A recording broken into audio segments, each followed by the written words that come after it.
예, 귀한 또 장로님, 권사님, 또 미국에서도 또 오시고, 어떻게 보면 참 제일 그 막내가 서 있는 것 같아요. 막내가 서 있는 것 같고요. 이스라엘의 우리 절기를 보통 이제 명절이라고도 우리가 말하는데요. 명절이면 곳곳에 흩어져 있는 가족들이 다 모입니다. 다 모입니다. 그래서 어떤 명절에는 큰형님이 또 말씀을 나누시고, 어떤 명절에는 또 막내가 나누기도 하니까, 오늘 또 그래서 또 새해가, 이스라엘의 새해가 시작되어지는 때에 주님도 이렇게 만나게 하신 것 같습니다. 예루살렘 교회에 올 때마다 예루살렘 교회는 참 이 모습이 예루살렘 교회겠다라는 생각을 다시 한번 해보게 됐어요. 여기 또 이렇게 다 곳곳에서 모였지만 서로 다른 교회가 아니고, 저는 런던에서만 20회를 살았는데요. 이제 도착해서 99년에 도착해서 낳은 우리 둘째가 지난달에 벌써 이제 대학생이 됐습니다. 대학생이 돼서 기숙사로 보내버리고 저희 집사람하고 편하게 와버렸죠. 그래서 큰 아이는 벌써 이제 3학년이 돼서 또 기숙사에 가 있어서 신경 안 쓰고 신혼처럼 이렇게 또 지내고 있는, 아이들한테는 그러죠. 너희들이 없어서 정말 외롭다, 정말 너무 보고 싶구나. 하지만 저희가 이제 빵을 사서 먹는데요, 같이 있을 때는 제일 싼 빵을 먹었거든요. 애들이 빵을 이제 많이 먹으니까. 이제 저희 둘만 남으니까, 야, 이거 조금 맛있는 빵을 먹어보자. 올리브도 좀 들어가 있고. 그래서 이제 삶의 질이 굉장히 달라졌다. 근데 물론 이제 오늘 아침에도 너희가 없어서 굉장히 외롭다, 이런 카톡을 좀 보내긴 했습니다. 오늘 이렇게 같이 모이셨는데요. 사실은 찬양을 한 곡을 좀 같이 했으면 좋겠습니다. 오늘 말씀이 마침 형제가 연합하여 동거함이 어찌 그리 선하고 아름다움고, 저도 이민 목회를 계속 하다 보니까 1년이면 이제 유학생들이 한 절반이 바뀌고 그러니까 매번 새 사람입니다. 방학 때는 다 없고. 그런데 없을 때 손님이 와버리면 오시지 말라고 할까, 아니면 내가 어디 갔다고 할까, 그러니까 이런 마음도 좀 들고요.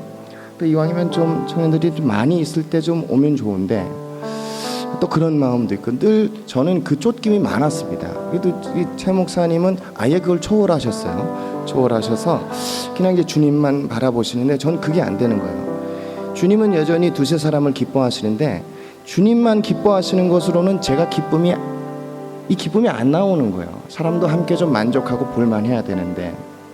그런데 저는 또 예루살렘 교회 올 때마다 느끼는 게, 우리 저희 청년들 가끔 그러거든요. 2년이 됐는데, 벌써 런던에서 예배를 드린 지 2년이 되는데, 저희 목사님이요, 계속 자꾸 오라고 그러시는데요. 저희 교회에서는 우리 특송할 때 뭐 이게 플룻이 아니죠. 플룻 하는 사람도 있고 정말 좋았는데, 정말 우리 교회에서는 그래서, 아니 여기서 지금 2년을 있는데도 자꾸 우리 교회라는 거야. 그럴 때마다 그냥 한마디 했지. 야, 지사는 달라도 대표이사는 하나야. 네가 아무리 거기서 와도 이 지점으로 파송이 됐으면 넌 지금 이 교회야. 한 번을 예배를 해도, 이곳에서 하루를 예배해도 우리가 지금 예루살렘 교회입니다. 예루살렘 교회 장로님이세요. 오늘은 특별히 예루살렘 교회 장로님이 많으시고 권사님이 많으신 날이에요. 미국에서도 오시고 한국에서도 오시고, 그래서 하루를 예배하더라도, 그래서 누가 오더라도 하나의 예배, 하나의 교회를 이룰 수 있는 교회가 이 예루살렘 교회인 것 같아요. 이 역할은 굉장히 중요합니다. 어떤 상황에 어디에서 무슨 사역을 하시던 분들이 오셔도 하나의 예루살렘 교회를 이루어내는 그 준비가 되어지는 교회가 저는 이 교회라 보고요. 이 두 가지 사역이 있는 것 같아요. 하나는 집을 짓는 사역이 있는데, 예루살렘 교회는 집을 짓는 사역은 아닌 것 같아요. 집을 지으려면 벽돌 하나를 세워도 보입니다. 방 하나를 지어도 창고로라도 쓸 수가 있는데요. 여기는 집을 짓고 쌓아나가는 사역이라기보다 우물을 파는 사역인 것 같아요. 집은 우리 가정을 위해서 짓지만 우물은 마을을 위해서 팝니다. 집은 지금 당장 필요하니까 우리가 집을 세워서 그곳에 거할 수도 있고 물건을 놓기도 하지만 우물은 기근의 때를 위하여 예비하는 거잖아요. 기근의 때를 위하여. 지금은 어쩌면 그 필요성이 많이 느껴지지 않을 수 있는데요. 언젠가 하나님 말씀하신 그 기근의 때가 이르게 되어지면 누군가 오랜 시간 계속해서 파고 이 때를 위하여 파온 그 우물로 인하여서 먹게 되어지는 거예요. 그래서 보이나 보이지 않으나 사람 시선에서는 집을 짓는 일은 보이는데 우물 파는 일은 땅으로 들어가서 안 보입니다. 3년을 파건 4년을 파건 5년을 파건 위에 남는 것이 없어요. 어차피 집을 세우려고 했던 것이 아니라 우물을 파서 그 기근의 때를 위하여 모두가 마시우게 하기 위한 그 일을 위하여 파나가는 거니까요. 그런데 우물이 한 번에 터지는 것이 아닙니다. 어떤 사람은 6개월 만에 팠는데 우물이 팍 터졌대요. 저는 6개월만 요만큼 팠으니까요. 그만큼 물이 나오겠죠. 물론 우물은 다른 것이긴 하지만 어떤 사람은 3년을 파고 4년을 파고 5년을 파고 10년을 팠는데 나오지 않았어요. 그러나 분명히 하나님이 부르심을 따라 우물을 파게 하셨다라고 하면 그곳에 물이 있기 때문입니다. 그 때가 되매 그 우물이 터져 나오면 판 만큼 차오르는 것이죠. 깊이 판 만큼 차오르는 거예요. 그래서 1년을 파서 물이 안 나왔다고 헛수고가 아니고 2년을 파서 물이 안 나와서 헛수고가 아니고요. 판 만큼 물이 나오나 나오지 않으나 약속을 믿고 판 만큼 그 우물은 차오르게 되어지는 거죠. 더욱더 많은 기근의 때에 더 많은 이들이 먹을 수 있는 준비가 이곳에 머물며 되어지고 있는데요. 그래서 특별히 예루살렘 교회 이제 성도님 한 분 한 분은 다 사역자분들이세요. 이 땅을 지키는 부르심을 받은 참 귀한 사역자분들이 하나의 교회를 이루어서 보이나 보이지 않으나 나의 집과 나의 건물을 세우는 일이 아니라 이 시대에 하나님이 예비하신 그 때를 위하여 우물을 파고 그 준비를 하시는 이들이에요. 그런데 이 일은 참 외롭잖아요. 얼마나 적적한지 몰라요.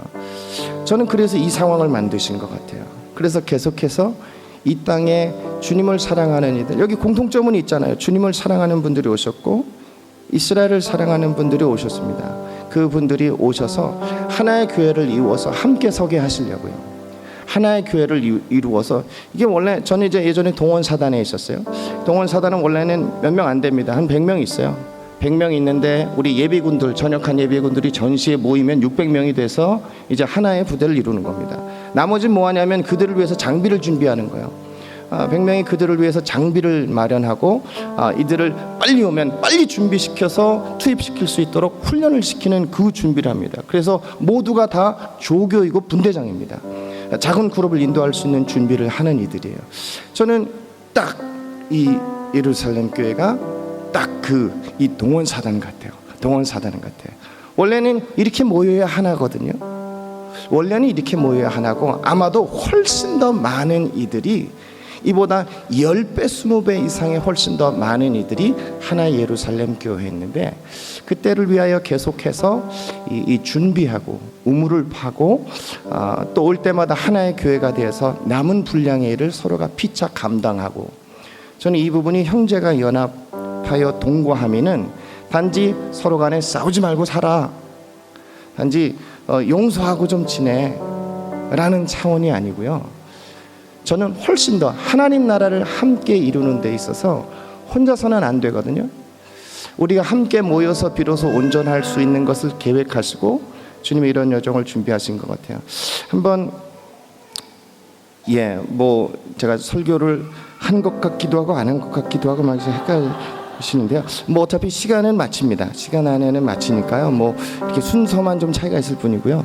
우리 사랑합니다 나의 예수님 한번 좀 일어나 주세요. 일어나 주셔서 서로를 한번 좀 봐주셨으면 좋겠어요. 서로를 한번 봐주시고요. 이 찬양할 때는 저는 늘 긴장을 하면서 찬양을 불러요. 왜냐하면 저도 기타를 들고 우리 작은 기도 모임에서 찬양을 하는데 자신 있게 찬양을 했죠. 너무 쉬운 찬양이니까 가사도 쉽고 또 의미도 주님 사랑한다는 고백 얼마나 은혜스러운지 몰래 제가 좋아하는 찬양인데 한번 이제 찬양 사역을 하시는 우리 선교사님 부부가 오셨어요. 그 저야 이제 평상시처럼 이제 가장 은혜스럽게 기쁨으로 쉽고 편안한 찬양을 이렇게 불렀더니 나중에 끝나고 나서 저한테 그러시더라고요. 사랑합니다 나 예수님 부르는데 훈종 목사 사랑이 하나도 안 느껴져. 제가 그 말이요 순간 시험이 들 뻔했었어요. 이게 무슨 얘기지?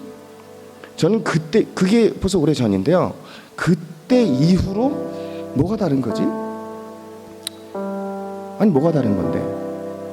나도 했는데 뭐가 다르지?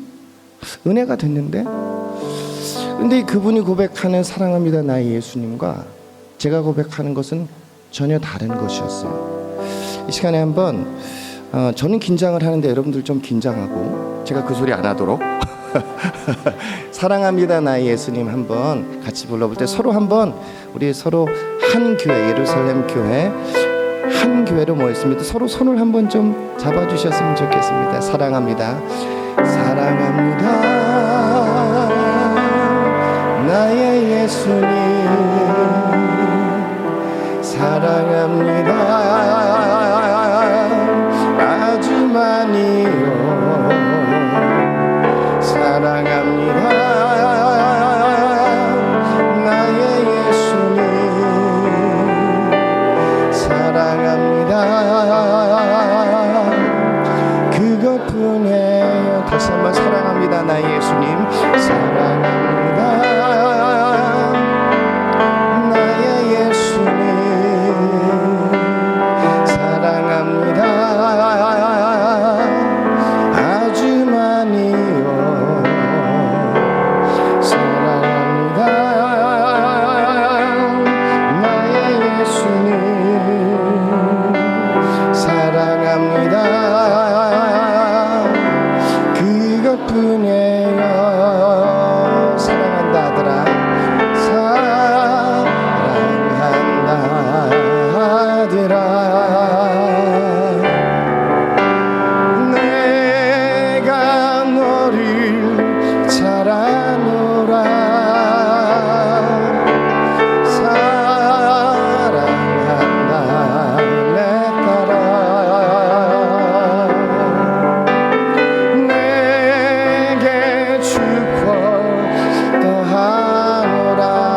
딸아 사랑한다 하더라 사랑한다 하더라 내가 너를 잘 아노라 사랑한다 내 딸아 내게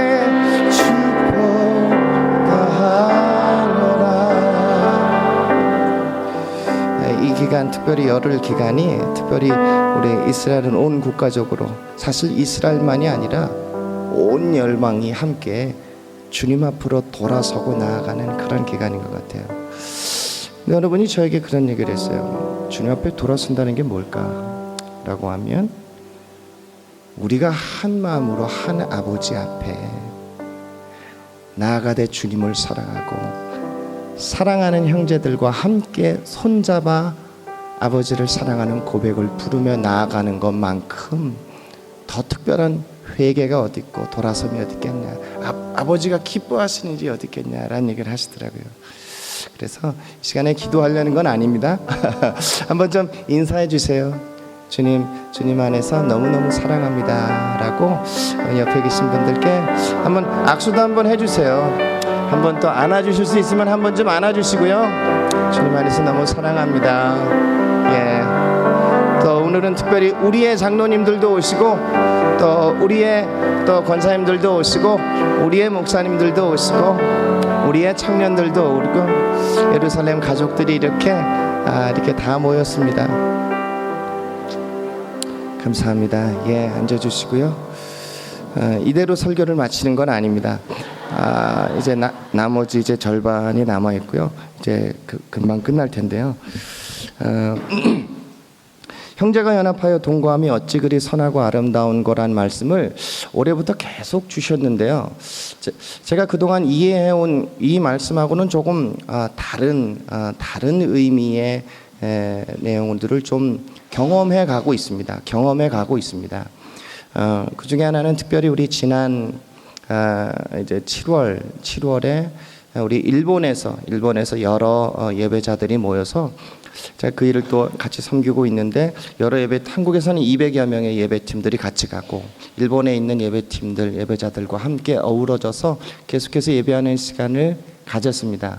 그런데 그때는 마치 한창, 지금도 계속 이어지고 있는데요. 일본 가지도 말고 사지도 말고 먹지도 말자, 그런 가운데 저희는 일본에 가서 일본을 위해서 기도하는 시간을 갖고 계속해서 끊임없이 누군가 카톡을 보냅니다. 역사를 잊은 민족은 소망이 없다 라는 것과 함께 이 상황에서 이거 어떻게 해야 되나, 그래서 계속해서 그러다가 문득 그 의미를 조금 다른 의미로 조금 생각하게 됐어요.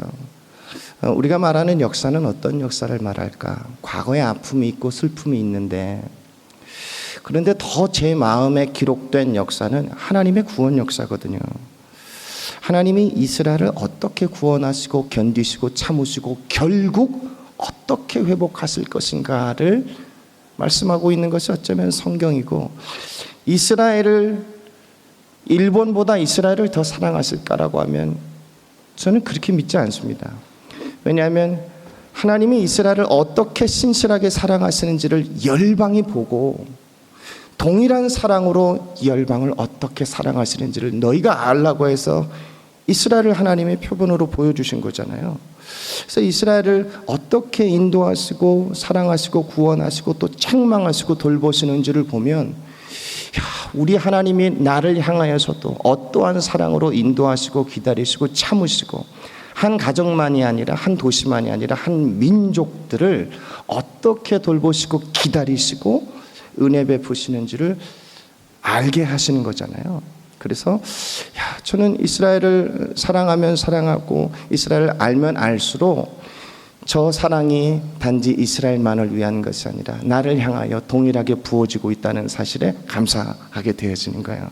그래서 하나님 왜 저들을 더 사랑하십니까? 라는 생각을 저는 해본 적이 없습니다. 왜냐하면 이스라엘 향한 그 마음을 알면 알수록 동일한 신실하신 그 하나님이 나를 어떻게 사랑하시는지, 왜냐하면 아브라함의 하나님이 지금 나를 인도하시는 그 하나님이시거든요.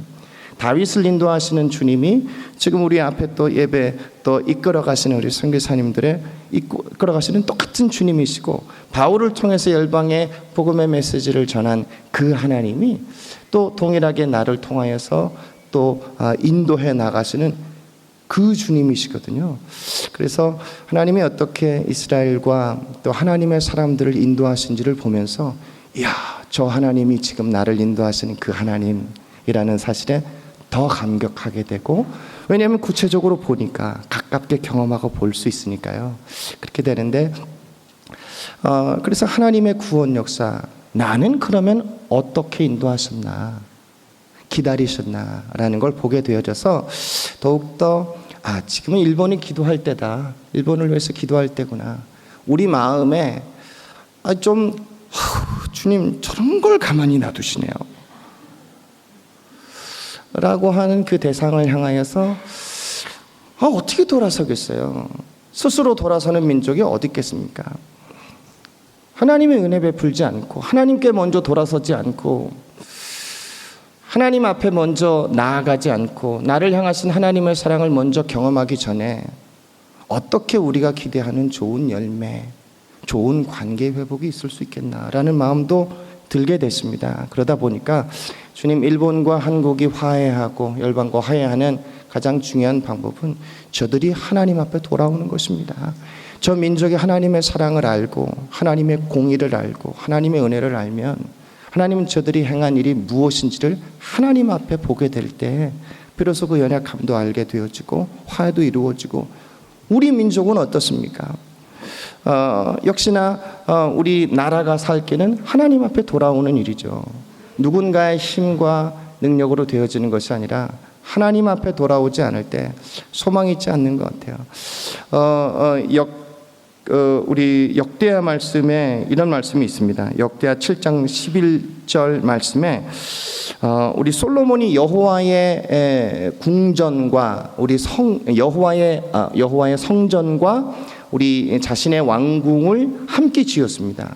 근데 이전과 비교할 수 없이 너무 화려하게 왕궁을 지었다는 건 사람으로서는 최고의 영예의 자리에 오른 것이고요. 성전을 지었다는 것도 역시 하나님 앞에서 최고의 영예의 자리에 오른 것 같아요.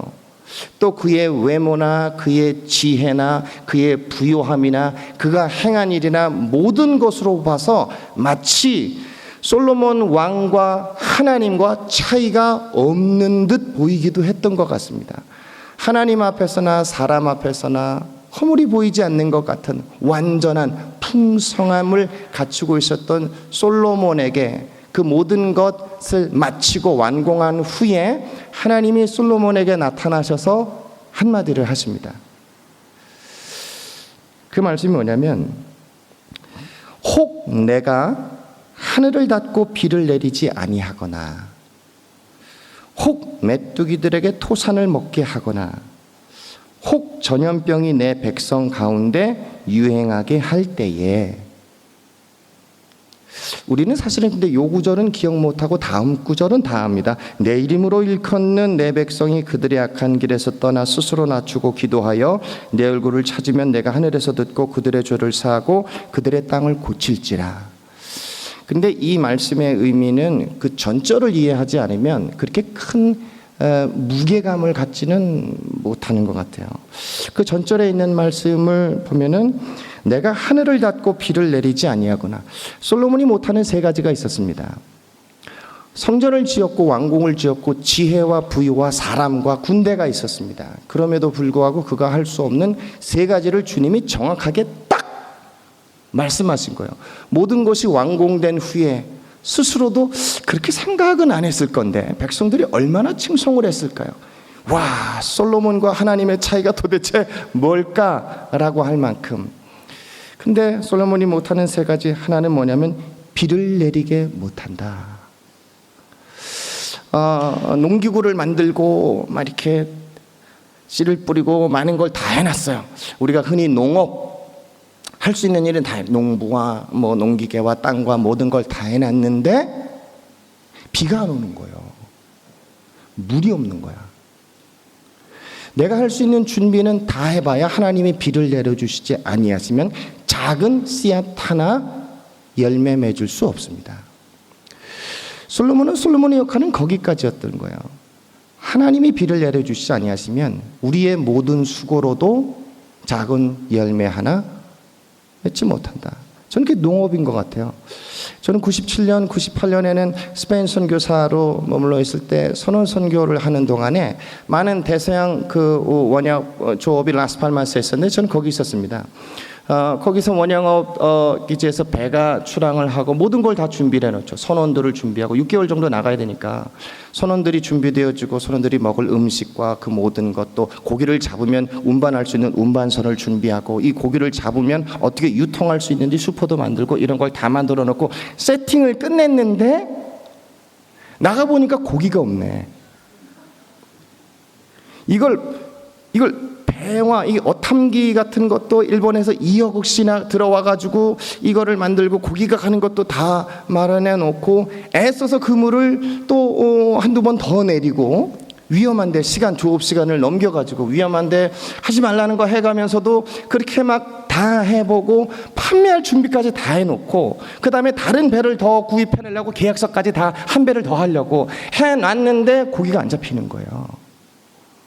저는 이걸 수산업이라고 봅니다. 고기를 만드시는 분이 하나님이시거든요. 그래서 하나님이 이걸 공급해 비를 내려주시지 아니하시면 우리가 할 수 있는 모든 노력과 수고로도 거둘 수 있는 열매는 아무것도 없다라는 걸 솔로몬은 바로 직시하지 않았을까. 내 모든 수고에도 단 한 톨의 쌀도 틀 수 없다. 하나님이 비를 내려주시지 아니하시면. 그 뒤 두 번째 말씀을 보니까요, 메뚜기들에게 토산을 먹게 하거나, 이건 뭐냐면 솔로몬이 할 수 있는 노력을 하고 하나님이 비를 내려주셔서 곡식이 자라났어요. 내 땅에서 심은 그 내 밭의 채소와 농작물들이 자라났는데, 그러면 이제 잡아먹거나 데펴 먹거나 팔아서 돈을 만들거나 그러면 되는데요, 다음날 추수를 하려고 딱 가니까 메뚜기들이 사방에서 날라와서 다 갉아먹어버리는 거예요. 하나님의 은혜로 비를 내려주셔서 곡식이 자라나고, 이제는 내 밭에 자라난 거니까 내 거거든요. 내 거가 분명합니다. 분명한데 낫지를 하려고 보니까 메뚜기들이 와가지고 다 갉아먹었는데, 솔로몬이 할 수 없는 두 가지가 메뚜기를 못 막습니다. 여러분, 지금도 못 막아요. 2009년으로 기억하는데 2010년 아이슬란드에 그 화산 폭발이 있었어요. 5개 중에 제일 작은 게 폭발한 겁니다. 그래서 화산재가 날렸는데, 그때 전 유럽에 비행기가, 민간 항공이 딱 멈췄어요. 그 기간이 부활절 연휴 기간입니다. 우리 교회 성도 중에 한 자매가 그때 결혼하려고 한국에서 결혼식을 하려고 이렇게 그날 날짜를 딱 잡아놨는데, 화산이 터져서 비행기가 못 하는데, 2차 대전 이후로 민간 항공이 전면 금지된 때가 그때라네요. 그때가 마침 유럽 공동체가 또 정치 공동체가 또 강하게 형성되어지고, 유럽 대통령이 또 구체적으로 나와서 유럽이 이제는 세계를 지배하고, 지배는 아니지만 제가 유럽에 있다고 해서 이런 얘기 쓰면 안 되는데, 그러니까 유럽이 그 세계에 미국을 또 견제할 수 있고 등등, 최강국이 될 수 있다, 이런 자부심이 가득해가지고 온통 유럽을 치하하는 이 일인데요, 이제 우리를 넘어설 자는 없다라고 하는데, 뭐가 안 되냐면 화산재를 못 막는 거예요. 여러분, 이게 추석 때 고속도로가 막힌 거예요. 추석 때, 구정 때 고속도로가 막혀가지고 아무도 이동을 못하고 딱 발이 묶인 거예요. 그래서 그때 여행사들 다 도산하고, 저희 결혼하러, 자매는 여기 영국에 있는데 결혼식을 한국에서 하려고 자매는 먼저 들어가 있었어요. 결혼식 날짜를 잡고 들어가 있는데, 형제가 신랑이 못 들어간 거야. 그래가지고 신랑 없이 상황은 이러니까 신부 혼자라도 결혼식을 아버지하고, 이게 안 되잖아요. 그래가지고 못 가고 육로로 돌아가지고요.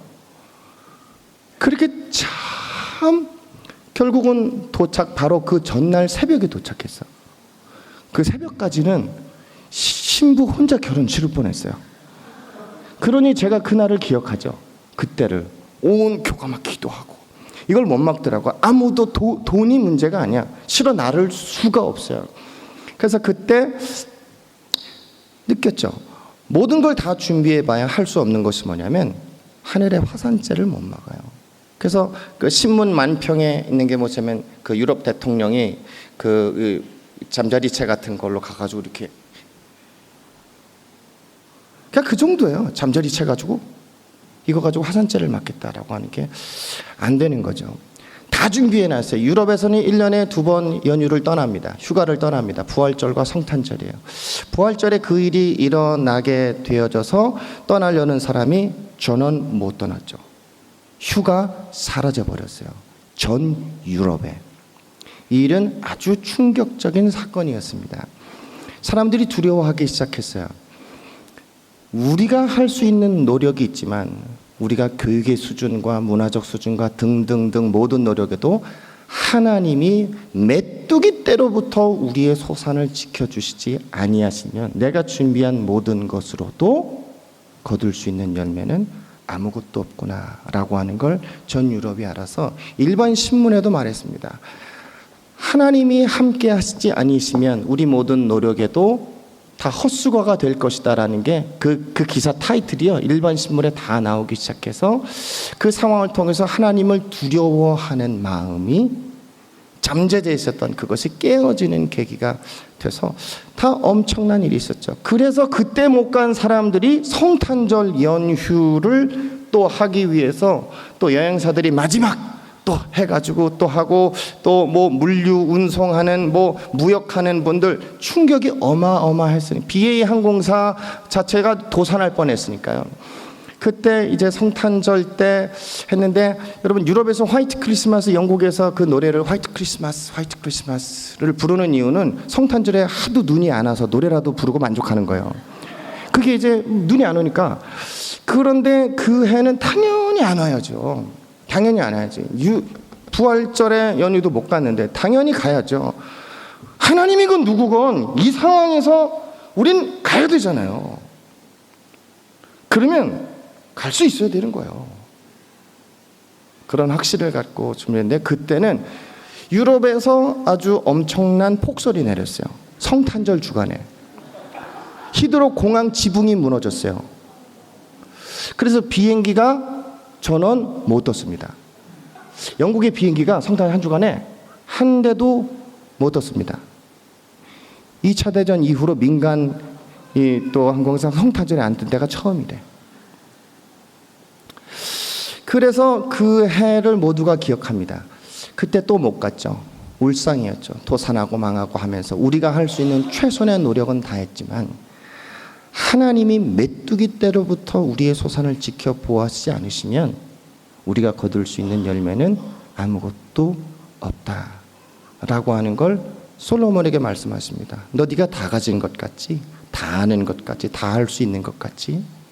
하나님이 비를 내리지 않으시면 네가 얻을 수 있는 소산이 없고 은혜를 주셔서 소산을 거뒀어도 하나님을 두려워함을 내가 잊었다면 이것이 하나님의 소유요 하나님의 나를 통하여 이루시려는 나라가 하나님의 나라임을 기억하지 못하고 사람과 세상을 두려워하는 가운데 정작 하나님을 두려워하는 마음이 있지 못한다면 주님은 하나님이 어떤 분이신지를 간혹 허락하실 수 있는 거예요. 이게 사단이 하는 일입니까? 하나님이 하는 일입니까? 저는 그런 논쟁을 하려는 것이 아닙니다. 분명한 건 우리 안에 내가 가진 소유와 내가 가진 기회와 내가 이제 다 됐어. 그거 하나만 딱 맞춰지면 완벽해 라고 하는 상황에서도 하나님이 함께 하시지 않으시면 주님 이건 아무 소용없습니다 라는 고백이 있지 않는다면 우리는 두려워해야 합니다. 하나님은 우리에게 모든 상황 가운데서 기대하시는 것이 내가 하나님의 소유요 우리가 가진 모든 것이 하나님의 것이요 하나님은 우리의 모든 삶을 통해서 하나님의 뜻과 나라를 이 땅 가운데 이루길 원하시는 그 하나님이 계시고 사람과 세상의 어떤 것보다 환경보다 내가 두려워할 유일한 한 분이 하나님 그분 자신이심을 알고 경외하며 나아가는 것이 저는 또한 이 주간이 아닌가 생각을 합니다. 하나님을 두려워함은 우리에게 은혜입니다. 우리에게 정말 큰 은혜인 것 같아요. 온 유럽은 그때 큰 은혜를 누려서 그 이후로 하나님의 교회들의 엄청난 각성이 일어났습니다. 하나님이 친히 일하신다. 하나님이 친히 우리를 깨우신다. 우리 스스로는 그렇게 힘쓰고 애써도 우리의 자부심과 그 모든 것들을 깨부수지 못했는데 하나님이 친히 우리를 낮추시고 세상에 스스로 겸손한 사람은 아무도 없는 것 같아요. 하나님이 겸손케 하시는 거죠. 겸손한 일을 보면 하나님이 겸손케 하신 거죠. 스스로 하나님 앞에 나아갈 수 있는 자도 없고 의로운 자도 없고 겸손한 자도 없는 것 같아요. 하나님이 겸손케 하시는 거죠. 그래서 그 모든 상황 가운데 교회가 깨어나기 시작하고요. 연합하기 시작하고 지금 싸울 때가 아니다. 국가적인 재난을 보니까요. 지금 우리가 다투는 이 일은 정말 작은 일이구나. 우리가 관심 기울여 온 일은 정말 작은 일이고 정작 이 상황 가운데 하나님이 원하시는 그 일이 무엇일까를 정말 놓치고 있었구나. 어쩌면 지금 이스라엘의 상황을 보고 영국의 상황이 10월 31일이면 이제 브렉시트가 이제 실행되어지는 때인데 결정된 것이 아무것도 없습니다. 지난 2년 동안에 여러 차례 투표를 했는데 50대 50입니다. 이스라엘이 그렇잖아요. 50대 50이야. 아무도 서로를 지지하지 않고 딱 다 나라를 사랑해요. 근데 50대 50이야. 아무것도 결정하지 못한 채 나라가 갈라서게 생겼어요. 유럽에서 엄청난 혼란이 예상되어지는 거죠. 그래도 한 발짝도 움직이지 않습니다. 그 혼란이 있어도, 이 정부가 무너질 것 같아도 그래도 한 발짝도 물러서지 못하고 정면 대치하고 있는 상황에서 10월 31일을 맞이하고 있는 것이 지금 영국입니다. 스스로의 안에서는 답을 못 찾는 것 같아요. 저 이스라엘의 선거 내용을 보면서도 여기도 역시 그런서 이게 도대체 무슨 상황을, 홍콩의 상황을 봐도요, 중국과 홍콩 간의 관계에서도 홍콩이 저대로 물러서지는 않을 거예요. 그 중국이 물러서겠습니까? 그러면 둘이 같이 이 대치가 답이 나올 수 있을까? 여러분, 그 나라들만이 아니라 중국에 있는 많은 선교사님들은 거의 이제 또 추방이 되셨어요. 그리고 가정교회들, 큰 가정교회들은 다 이제 문이 닫고 해체가 됐는데, 얼마 전에 이제 중국교회 목사님 한 분을 뵈니까 20명 단위로 모이는 것도 이제는 허락을 안 하는 일이 시작되어졌고, 삼자교회도 마찬가지래요. 삼자교회도 어떻게 문을 닫냐면 한 지역의 교회는 하나면 충분하다라고 한대요. 그래서 삼자교회라고 해도 이미 있는 교회들을 다 문을 닫게 하고 도시의 지역에 한 개씩만 교회가 머물 수 있도록 교회를 문 닫는 이들이 아주 중국도 교회를 향한 전면전이 시작되고 있는 중이죠. 이 나라들의 상황이 너무 동일한데 저는 그때 문득 이 말씀이 기억났습니다. 이 모습이 떠오르게 되어지는데요. 지금이 정말 그때일까? 우리 스스로는 답을 도무지 찾지 못하는 이 막다른 대치의 상황 가운데, 저는 한국도 뭐 국회에서 모이는 건 잘 모르겠고, 지금은 다 밖에서 이제 다들 이제 모이시고 기도하시고 또 이렇게 또 하시고 또 이제 깃발도 하시고, 서로 간에 한국에도 참 그 상황들을 볼 때 정말 이 안에서 해결점을 찾을 수 있을까? 둘 중에 누가 물러설 수 있을까? 라는 마음을 볼 때 여기서 답이 뭘까라는 그런 마음이 있습니다.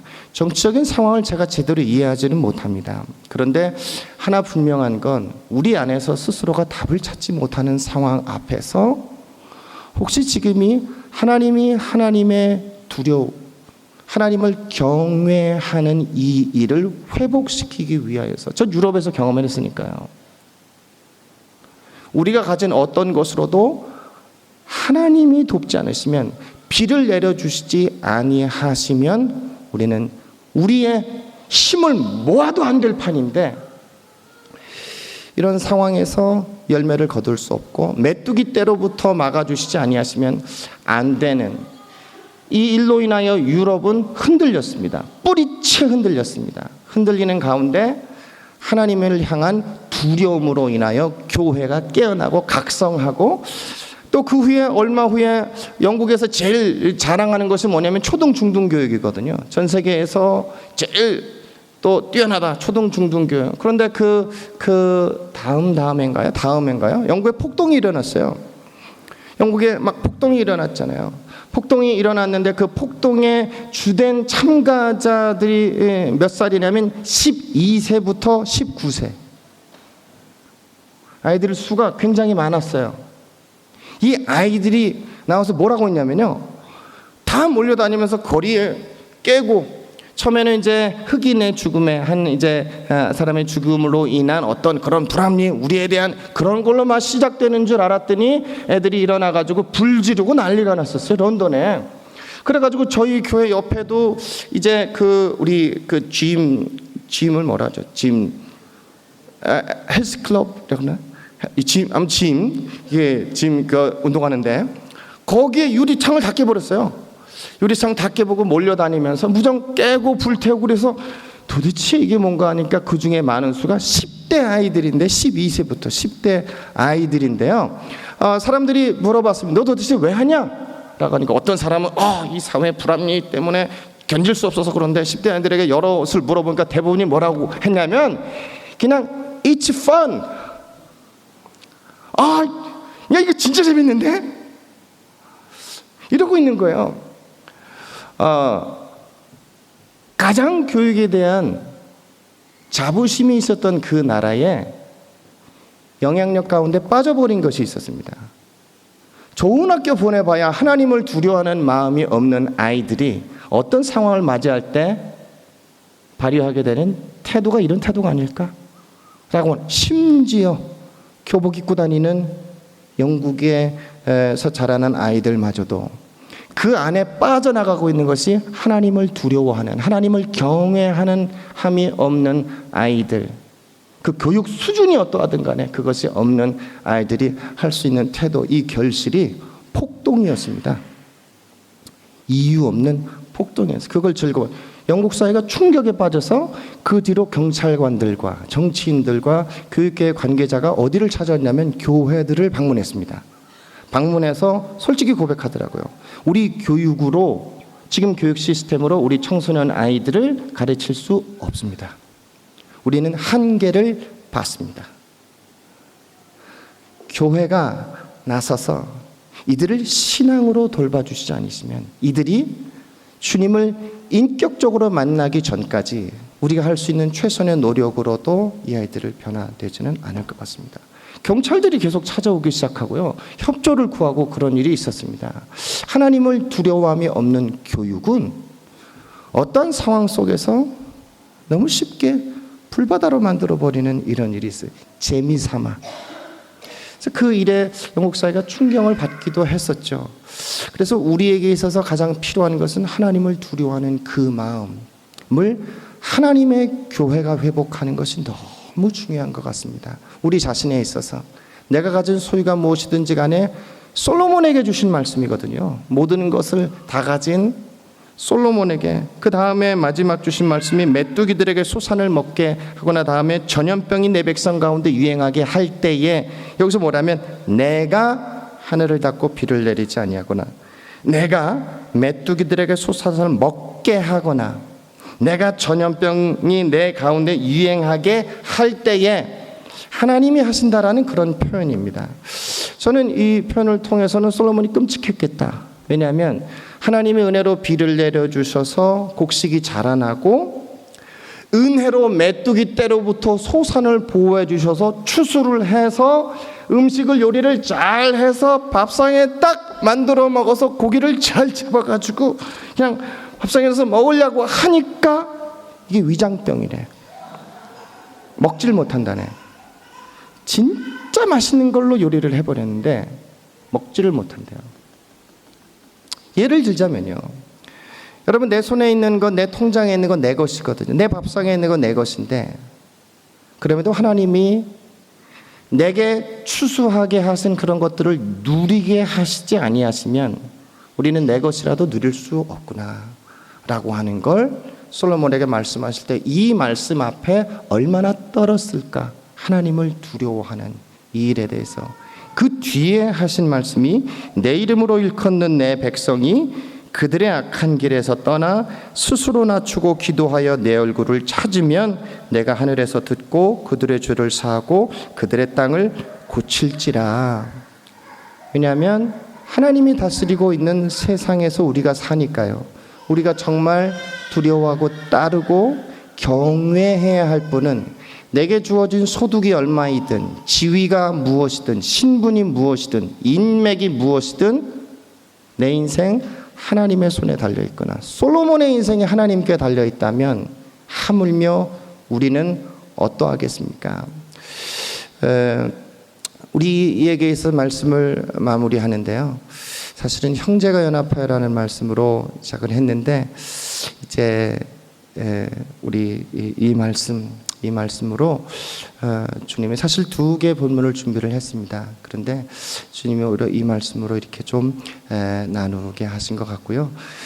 그리스도 안에서 한 형제가 연합할 때 비로소 이사야 60장에 있는 말씀처럼 지금 세대에 대해서 저는 답으로 말씀하신 거라고 보는데, 이 말씀만 제가 한번 읽어보겠습니다. 이사야 60장 1절 너무 잘 아시는데요. 일어나라 빛을 발하라. 이는 내 빛이 이르렀고 여호와의 영광이 내 위에 임하였느니라.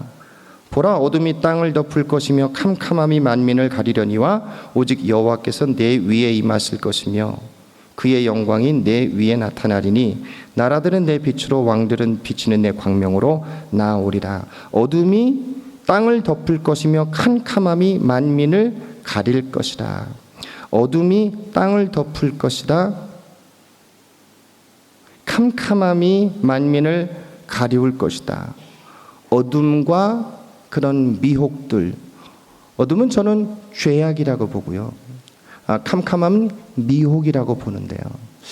어둠과 캄캄함의 영향력이 우리 나라들과 우리의 세대 가운데 임할지라도 저는 이 말씀을 시편 133편 말씀과 한번 이어서 보자면 나는 너희가 홀로 주님을 섬기기를 바라는 것이 아니라 형제가 연합할 때 비로소 예루살렘 교회가 하나가 되듯이 너희가 만약에 하나님이 하나로 부르신 이 하나의 교회로 하나의 교회를 연합하여 이룰 수 있다면 내가 그 안에 너희에게 영광을 담을 것이고 나의 빛을 담을 것인데 너희가 흩어져 있던 너희가 하나의 교회를 이루어 형제가 연합하여 하나 되어질 때 내가 너희에게 영광을 담을 것인데 그 영광은 세상의 어떤 캄캄함이 어떠하든 그 캄캄함을 능히 밝히고 물리칠 영광을 너희에게 담을 것이다. 그 어둠이 어떠하든지 간에 너희가 연합하여 동거할 때 함께 주님을 경외하고 사랑하여 서로를 사랑함으로 손잡아 주 앞에 성전에 올라가는 시잖아요.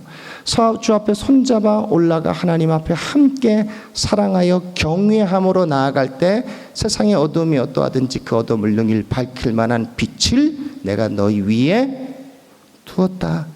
그리고 둘 것이다. 그리고 세상의 소망은 여러분 교회인 것 같습니다. 교회인데 하나 된 교회죠. 하나님은 우리를 높이시는데 관심이 있는 게 아니라 주님의 교회를 세우기를 원하시니까요. 예루살렘 교회를 통하여 주님이 더 놀랍게 하나 된 교회를 계속해서 매주 쉼없이 형성하여서 이곳에서 임한 하나님의 영광을 통하여 어둠이 물러가는 일이 날마다 이루어지게 될 것입니다. 이곳에 임한 하나님의 영광과 하나님의 빛이 임하여 모든 캄캄함과 미혹이 더 이상 이기지 못하고 힘을 발휘하지 못한 일들이 계속해서 이루어질 것을 믿습니다. 기도하겠습니다.